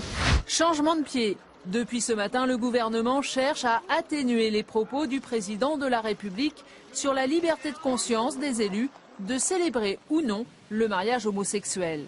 À midi, le chef de l'État a lui-même voulu dissiper tout malentendu. Ce que j'ai dit simplement, c'est que la loi doit s'appliquer partout dans toutes les communes de France. Les mois étaient tels qu'entre deux visites de chefs d'État, François Hollande a reçu cet après-midi à l'Élysée pendant une demi-heure des représentants d'associations de défense des droits des homosexuels. Il nous a dit qu'il regrettait en tout cas d'avoir utilisé ce terme et il nous a dit que effectivement c'était pas un terme approprié. Christine Boutin, vous n'êtes pas maire, mais vous soutenez les maires qui disent qu'ils ne refuseront d'appliquer la loi, si cette loi est votée d'ailleurs. À quel titre pouvez-vous soutenir De façon tout à fait juridique, la liberté de conscience, elle est dans la Charte des droits fondamentaux, le plan européen, elle est dans la déclaration de 1946, et si véritablement cette liberté de conscience n'était pas accordée, si cette loi est votée, ce n'est pas fait encore, eh bien, je pense qu'il y aura véritablement des recours et des questions de constitutionnalité. Et là, on n'est pas dans l'application UMP des textes. On est dans la loi globale pour notre pays. Vous demandez en fait la même chose que ce qu'on avait accordé aux médecins au moment du vote de la loi Veil, qu'ils avaient le droit de refuser. Ou les militaires pour l'objection de conscience quand il y avait le service militaire. Effectivement, la liberté de conscience et le fait même que le président de la République, même s'il est revenu en arrière, a évoqué cette liberté de conscience, prouve bien que cette loi touche la conscience. Alors qu'on soit pour ou qu'on soit contre du reste. Et donc la liberté de conscience est un principe fondamental qui est prévu par les textes européens, les textes constitutionnels. Donc ça s'imposera. Et si jamais ce n'est pas reconnu, on va vers alors là aussi, des violences importantes. Henri Pénard-Ruiz, vous n'êtes pas du tout d'accord? Je ne suis pas du tout d'accord, Madame Boutin. Je crois que la liberté de conscience ne s'applique pas dans ce cas. Ah bon? Ce n'est pas le champ d'application de la liberté de conscience. Un élu, il doit effectivement représenter le peuple qui a délibéré et choisi des lois. Et je crois qu'effectivement, il ne peut pas opposer sa conscience à l'application des lois. Sinon, c'est la boîte de Pandore. Il y a des élus, par exemple, qui ne veulent pas financer sur fonds publics des écoles privées religieuses, qui diront « je ne finance pas au nom de la liberté de conscience ». Est-ce que vous la leur accordez? Il y en a certains qui le font, mais ce que je peux vous dire, c'est qu'un élu, par nature, quelles que soient ses options, est un homme ou une femme de conviction. Qui est élu sur la base de ses convictions. Si véritablement sa conscience est touchée, je vous dis qu'à la fois la Déclaration des droits de l'homme, le préambule de 46 et aussi le Conseil constitutionnel depuis 1977, ça ce sont des textes de droit, c'est pas une question d'interprétation. Mais je crois qu'ils pourront démissionner, comme certains ont démissionné pendant le régime de Vichy. Non, mais pourquoi effectivement, terminez votre raisonnement, pardonnez-moi, juste pour qu'on comprenne bien pourquoi c'est différent. Je trouve qu'il est extrêmement grave que les droits des êtres humains puissent varier en fonction de l'appréciation particulière des élus. Autrement dit, si deux homosexuels veulent se marier dans la commune A, dont le maire ne veut pas ce mariage, et sera imité peut-être par tous ses adjoints, avec donc l'impossibilité d'une délégation. Donc ils n'auront pas les mêmes droits que s'ils sont dans la commune B, où effectivement le maire sera d'accord pour marier. Donc on introduit, avec la possibilité de contester la loi de l'intérieur, une inégalité de droit. Et ça, je ne peux pas l'accepter dans une république laïque dont la loi est élaborée indépendamment de toute préférence religieuse après un débat démocratique. Il ne s'agit pas en fait, la liberté de conscience, c'est la liberté de penser ce que l'on veut. Ça n'est pas de la liberté de ne pas exécuter une loi. Je vais vous donner un exemple. Je suis professeur de philosophie. Dans ma classe, j'applique une déontologie laïque. Jamais mes élèves n'ont su si j'étais croyant ou athée, parce qu'ils n'ont pas à le savoir, c'est mon affaire privée, et parce que je me dois, dans l'exercice de mes fonctions, de respecter l'universalité, pour que ni les athées ni les croyants ne se sentent mis en cause. Eh bien, cette règle, qui est une déontologie laïque et républicaine, doit s'appliquer à tout le monde, y compris lorsqu'il s'agit de l'éthique de vie. Que des êtres humains choisissent la relation homosexuelle plutôt qu'hétérosexuelle, c'est leur droit le plus strict, pourvu, évidemment, qu'ils respectent le droit commun, absence de violence, etc. Donc, je considère qu'il serait extrêmement grave d'introduire une différenciation des droits effectifs en fonction des lieux par le fait qu'on attribuerait une liberté de conscience. Vous le disiez, la liberté de conscience, c'est de penser ce qu'on veut, mais quand on est maire, quand on est représentant de la République, on ne peut pas appliquer une autre loi que la loi de la République. Quand on est prof, on n'applique pas un autre programme que celui de l'éducation nationale. Ou alors on va dans le privé, hors contrat avec l'État. Absolument. Tariq Ramadan. Oui, moi, c'est un tout petit peu plus complexe que ça. Je pense qu'il y a un élément sur lequel je suis d'accord avec vous et sur lequel il faut qu'on soit clair. À partir du moment où il y a une loi et qu'elle est votée, le citoyen, quel que soit son choix, doit pouvoir voir cette loi appliquée à lui de façon complètement égalitaire. Et qu'il n'est pas allé dans une autre commune, et ça c'est une chose qui est là-dessus je suis complètement d'accord. Maintenant, à partir du moment où vous avez dans cette commune quelque chose qui est de ne pas enfreindre la loi, de l'appliquer cette loi, clairement, mais que vous puissiez, même si vous êtes élu, dire sur cet élément-là, en ma conscience, je préfère déléguer ceci à quelqu'un qui est élu et que ça se passe, à la condition que même si on le passe, la personne voit ses droits respectés là où elle est. Pourquoi faut-il faire ou proposer une dimension qui serait parce que j'ai une clause de conscience, j'agis contre la loi? Non, on applique la loi, mais qu'on puisse reconnaître que quelqu'un qui est élu est un être humain qui a une démarche de conscience. Alors, ça ne veut pas dire, encore une fois, que parce qu'on a une démarche de conscience, on ne va pas appliquer la loi. Il faut que la loi soit appliquée, c'est la responsabilité du maire. Mais si le maire trouve quelqu'un qui le fait sans problème de conscience, pourquoi ça vous gêne? Et s'il ne trouve personne? Non, alors là, on est d'accord. Il faut que sur ce lieu-là... On a même dit qu'on déléguerait le préfet. Donc la mairie ne peut pas refuser... Exactement. Ça, c'est le principe. Elle ne peut pas refuser. Et le principe, effectivement, fondamental, c'est qu'il y ait stricte égalité des droits au regard du mariage pour tous. Je crois qu'effectivement, on ne peut pas contester ce point. On ne peut pas le contester, mais vous voyez qu'en posant les problèmes de façon un tout petit peu différente, en disant on ne contestera jamais ce droit, mais on laisse la possibilité en interne à la mairie de laisser les gens agir en conscience. Pourquoi ? Non, on est dans la loi. Non, mais pas à l'inscrire dans la loi. Puisque ça se fait. Non. Qui l'a dit l'inscrire dans la loi? Il y a des tas de maires qui ne veulent pas marier un musulman et une chrétienne. Ou bien un noir et un blanc. Mais bien sûr. Et alors, ça, je ne connaissais pas ces éléments-là. On ne sait pas puisqu'on n'a pas le droit de le dire. Ah bon, alors. Sinon, le maire sera attaqué. C'est le principe du complot. On n'a pas le droit. On n'a pas le droit de le dire. Alors, on le dit à Tariq Ramadan, il y a des mairies je ne pense pas que ceci devait être inscrit dans la loi. Tariq Ramadan, cela dit, ça ne vous embête pas s'il y a des maires, effectivement, comme le dit Valérie Land, qui refusent de marier des chrétiens, des musulmans ou des noirs et des blancs, ça ne vous embête pas du moment qu'ils sont mariés quand même? À partir du moment où ils sont mariés quand même, où les citoyens voient leurs droits respectés, il appartient à la mairie et au maire de trouver les moyens d'appliquer cette loi. Mais on doit reconnaître de refuser. Mais on doit reconnaître qu'on a une conscience. Non, il n'a pas le droit de refuser. Les citoyens sont égaux devant la loi. Alors au nom de quoi?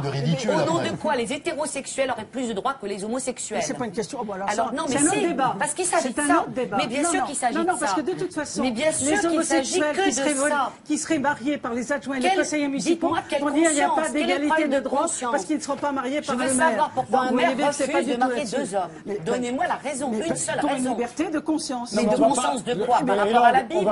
Non, pas du tout par rapport à la Bible. On savait très bien que ce n'est pas un problème religieux, ni un problème de droite ou de gauche. C'est un problème de conscience. Alors on ne s'arrête jamais sur la liberté de conscience. Mais moi, ce que je vais vous dire... On peut tous s'y mettre, si vous voulez, je ne paye pas mes impôts pour une question de liberté de conscience.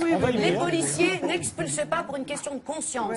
Je veux dire, moi, je peux penser qu'il y a une question, non pas de, je dirais, alors pour le coup, où on peut résister et même faire de l'incivilité quand il s'agit de... pour ça. Non, quand les lois sont indignes pour les hommes, quand elles mettent en question la dignité humaine.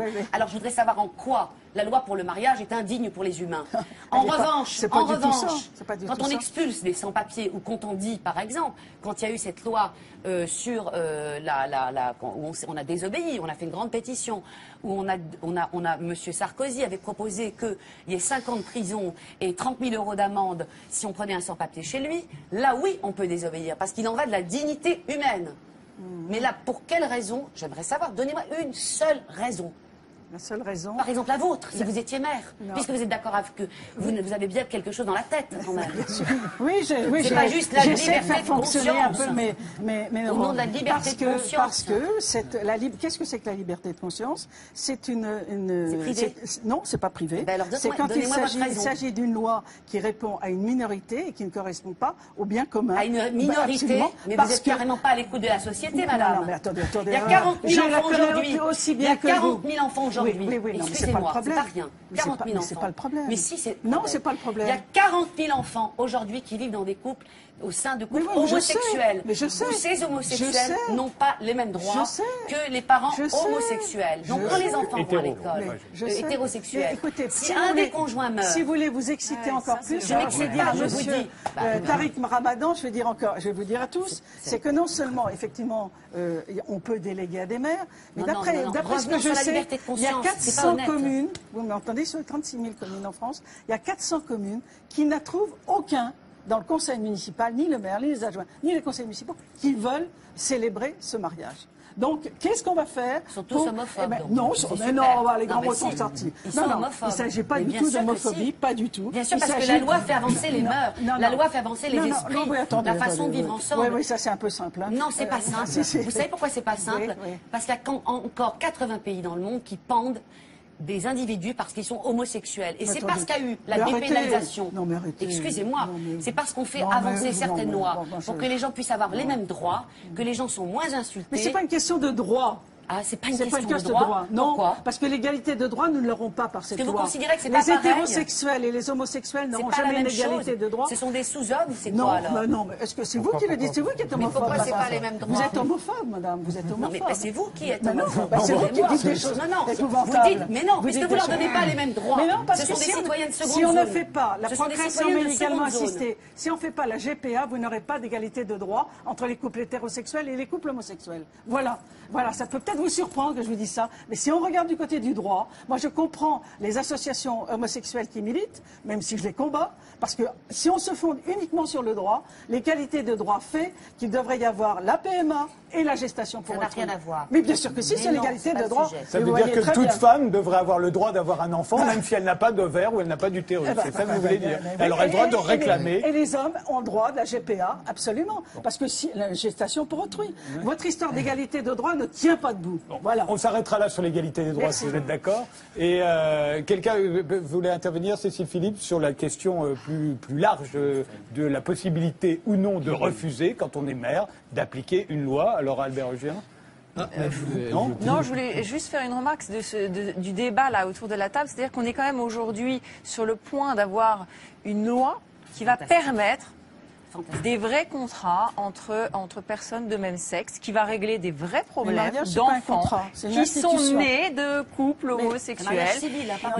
Mais ce que je trouve absolument hallucinant, c'est que, y compris ici, on ne peut pas entendre l'avis de certaines personnes qui seraient opposées et qui, pour leurs valeurs, quelles qu'elles soient, qui ne sont pas les miennes en l'occurrence, mais quelles qu'elles soient, ne voudraient pas déclarer ce type de contrat. Mais bon sang, le fait est qu'aujourd'hui, la vraie question, c'est que ce type de contrat entre personnes de même sexe va être possible. Si en plus on donne au maire ou à toute autre personne, y compris, moi je pense à l'adoption, parce qu'effectivement, l'adoption par des couples homosexuels, c'est ce qui pose de vrais problèmes pour un certain nombre de personnes conservatrices qui croient en Dieu, etc. Mais c'est pareil, la liberté de conscience devrait être élargie, mais bien plus que ce qu'elle est aux maires, mais à tous les individus, à savoir que chacun doit pouvoir agir en sa liberté de conscience et de choix. Parce que le choix, maintenant, il va exister. C'est ça la nouveauté, c'est que... Vous reconnaissez, parce que moi, il me paraît, je veux dire, on parle de liberté de conscience pour les citoyens, c'est un droit fondamental, constitutionnel et fondamental dans ce pays. Et on voudrait que parce qu'on est élu, on n'ait plus de liberté de conscience. À partir du moment, c'est pas normal. Non, mais attendez, et surtout qu'aujourd'hui, il va être question de le rendre possible. À partir du moment où la liberté de conscience n'entraîne pas de dysfonctionnement légal, ou, en l'occurrence, de discrimination, laissons les gens avoir leur possibilité de s'exprimer. Moi, je pense, cette façon de poser le problème, c'est-à-dire à partir du moment où vous exprimez une liberté de conscience qui ne correspond pas à votre idée de la liberté, eh ben vous êtes homophobe. Mais qui a parlé de ça? C'est réducteur et dangereux. C'est très dangereux. Je crois que Monsieur Ramadan, il ne faut pas caricaturer. Ce que Madame dit, elle y insiste, c'est que quand une société est prête à accepter une émancipation du droit par rapport à des conceptions religieuses d'un autre âge, eh bien, il faut, mais je juge, on a le droit de juger. Il a sa liberté d'opinion. Vous ne pouvez pas mettre sur le même plan un citoyen qui n'engage que lui-même et un élu qui engage la République. Cette symétrie que vous semblez faire entre un citoyen et un élu qui engage la République ne tient pas la route. Quand on se présente pour être édile, pour être maire d'une municipalité, on doit accepter a priori que les lois de la République sont les mêmes pour tous. Et ce dont il s'agit aujourd'hui, c'est de l'extension des droits des hétérosexuels aux homosexuels. C'est-à-dire, c'est une généralisation de l'émancipation. Et cela, c'est un point majeur.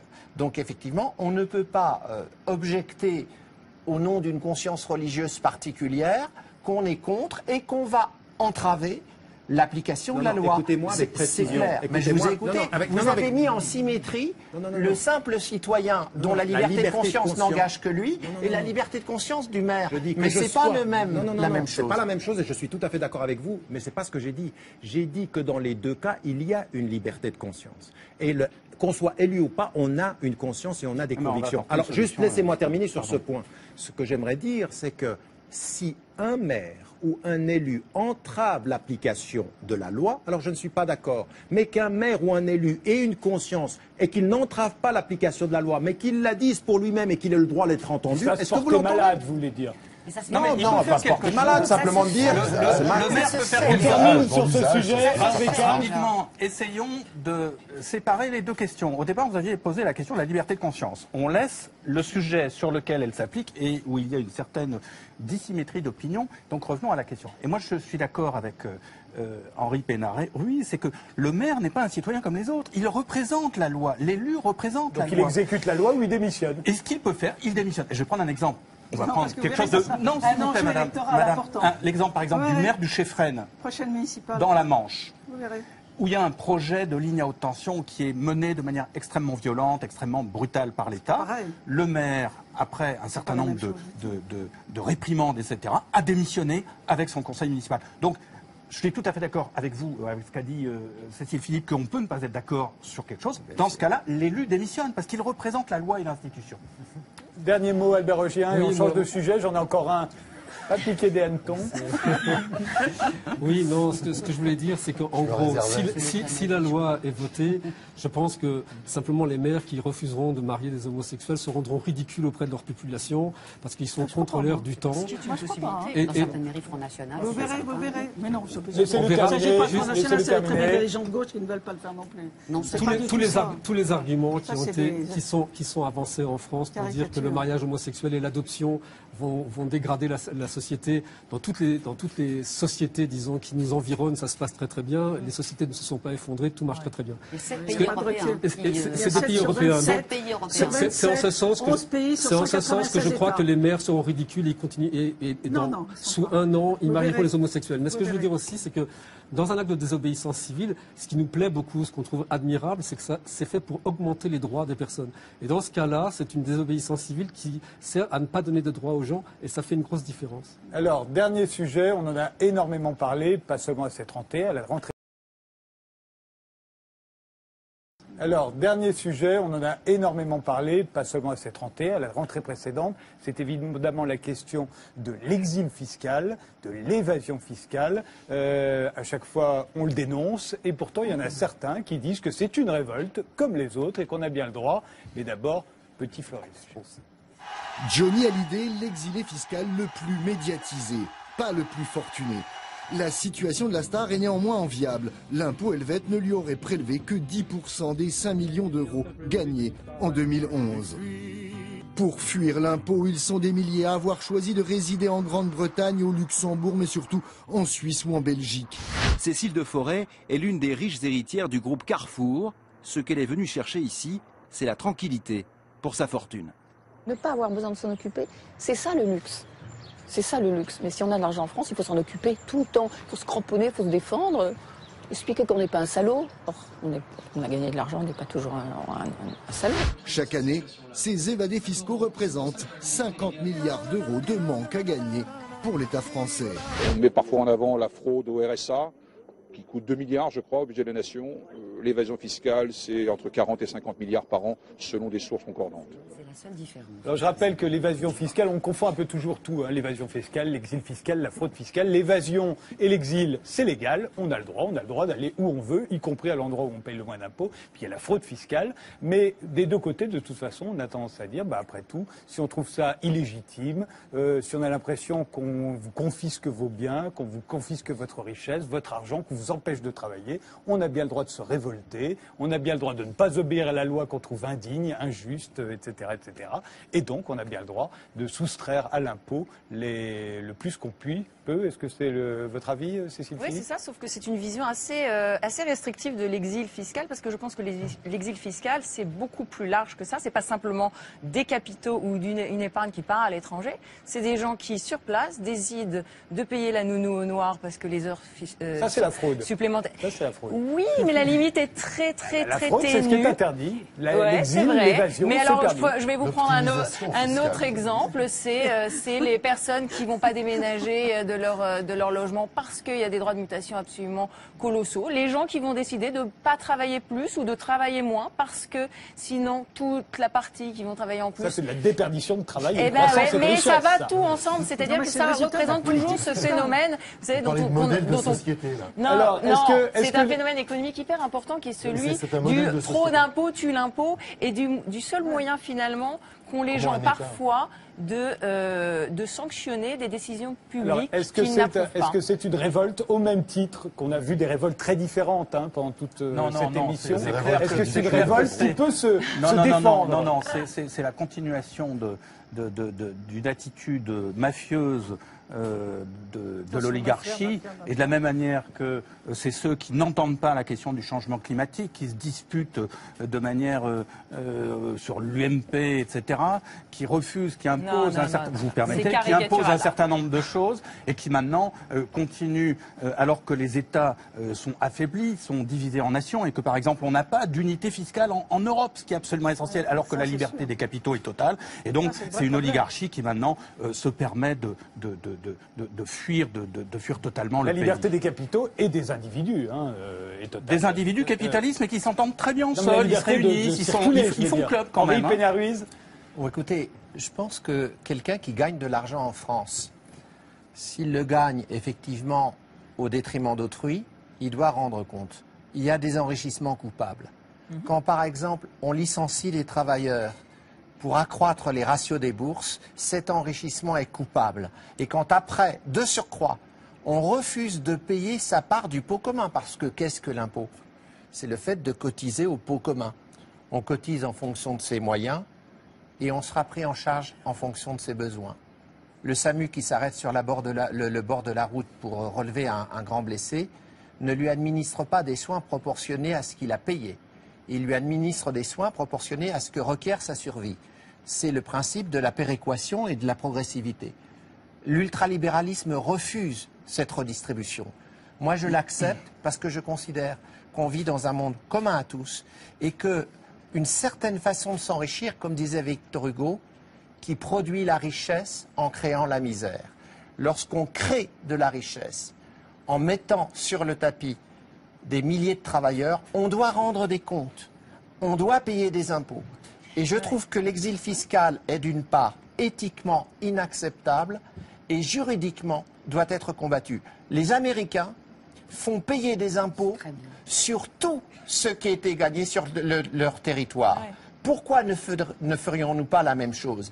Monsieur Johnny Hallyday, grâce à son talent, gagne beaucoup d'argent, Mais il ne faut pas oublier qu'il y a des gens qui viennent pour payer cela, et je crois qu'il est tout à fait normal qu'ils puissent participer à l'effort national. Quand on veut se soustraire à la redistribution qui est un acte de solidarité, c'est quelque chose qui est anormal. J'ajouterais que les capitalistes externalisent les coûts sociaux et les coûts écologiques, parce que le travailleur qui a 50 ans se voit licencié, dérive dans l'alcoolisme, parce qu'on lui dit qu'il n'est plus rien, ça coûte quelque chose à la société. Mais c'est un coût qui ne figure pas dans les livrets de compte de l'entreprise. Attendez, juste parce qu'on a très peu de temps, je voudrais juste avoir l'avis de tout le monde. Tariq Ramadan.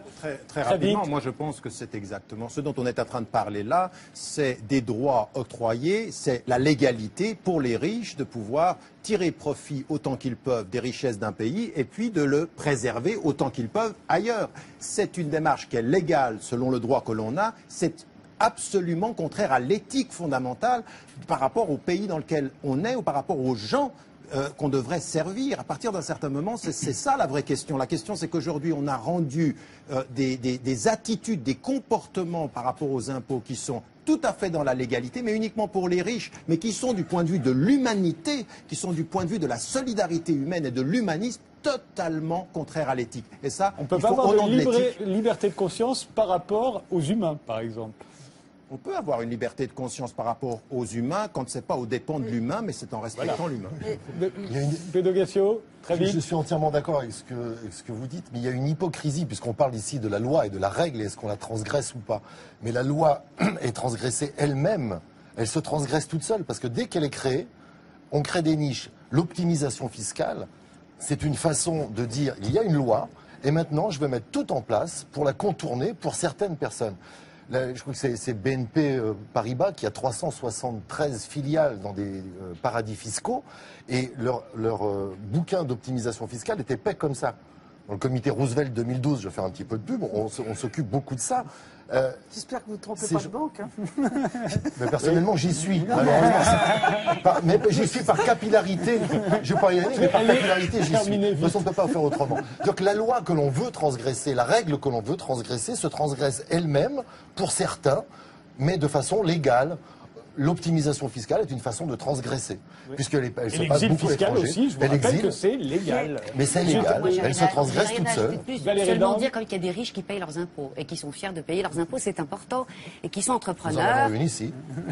Moi, je suis une pauvre intermittente, mais il y a des riches qui payent leurs impôts. Mais ce que j'ajouterais, c'est sur ceux qui partent, après tout, qu'ils partent. Mais dans ces conditions, moi, je serais très radicale. Ils laissent l'argent. Non, ils n'ont pas accès aux soins en France. Ah oui. Ils n'ont pas de carte vitale et n'ont pas non plus le droit de vote. Voilà. C'était une des propositions d'ailleurs. C'est une des choses qu'on entend beaucoup de gens qui s'exilent et qui disent je reviens me faire soigner ici, c'est gratuit. Voilà, c'est pas gratuit, couillon. C'est moi qui paye. Voilà. Et aussi autre chose, gratuit. Ces gens qui sont devenus riches ici ont utilisé tout le service public qui existe ici, les infrastructures, les hôpitaux, les écoles gratuites, les universités gratuites, ce qui est quand même extraordinaire. Donc ils veulent se tirer qu'ils partent. Mais à ce moment-là, je ne les considère plus comme des citoyens à part entière, faisant partie de mon pays. Pas qu'il y a de révolutionnaires sur ce plateau. Cécile Philippe n'a pas répondu, mais on imagine... Non, mais c'est juste... Rapidement, c'est un peu caricatural de parler de redistribution qui ne serait pas suffisamment élevée quand on est dans un pays où justement on est déjà à 57% de dépenses publiques et que la France est bien leader en une chose, c'est dans le poids des charges sociales et fiscales. Alors ne pas pouvoir avoir la discussion, mais non, c'est pas des clichés, c'est des faits. Et ne pas pouvoir avoir la discussion sur est-ce qu'il n'y a pas des limites à cette fiscalité élevée et que effectivement il est peut-être légitime pour certains et qu'on caricature toujours les riches, mais enfin il faut savoir que quand même les 10% des plus riches en France, c'est un salaire de 3 000 € par mois. Donc c'est bien qu'on manque de riches en France, justement. Et que donc le vrai... Il y en a, mais ils ne payent pas d'impôts.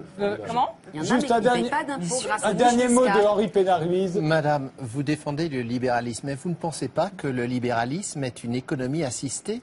Quand on voit que les coûts des produits sont effectivement baissés, par le fait qu'on ne prend pas en charge le coût social, le coût écologique. Autrement dit, l'économie assistée, c'est l'économie libérale. On l'a vu d'ailleurs quand il a fallu mettre la main au portefeuille avec de l'argent public pour recapitaliser les banques. Donc, mais on est bien d'accord, c'est-à-dire que la capitalisation du banque, ça n'a rien à voir avec le libéralisme. Oui, mais c'est ça tout le problème. L'ultralibéralisme se contredit lui-même parce que le principe d'Hayek, c'est que l'acteur économique devra assumer tous les coûts de son initiative. Il ne le fait pas puisque les coûts écologiques et les coûts sociaux, il les délègue à la société. Eh bien, on terminera là-dessus. Merci tous les 8 d'avoir participé à cette émission que je termine avec...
Et on se quitte en musique, c'est à vous.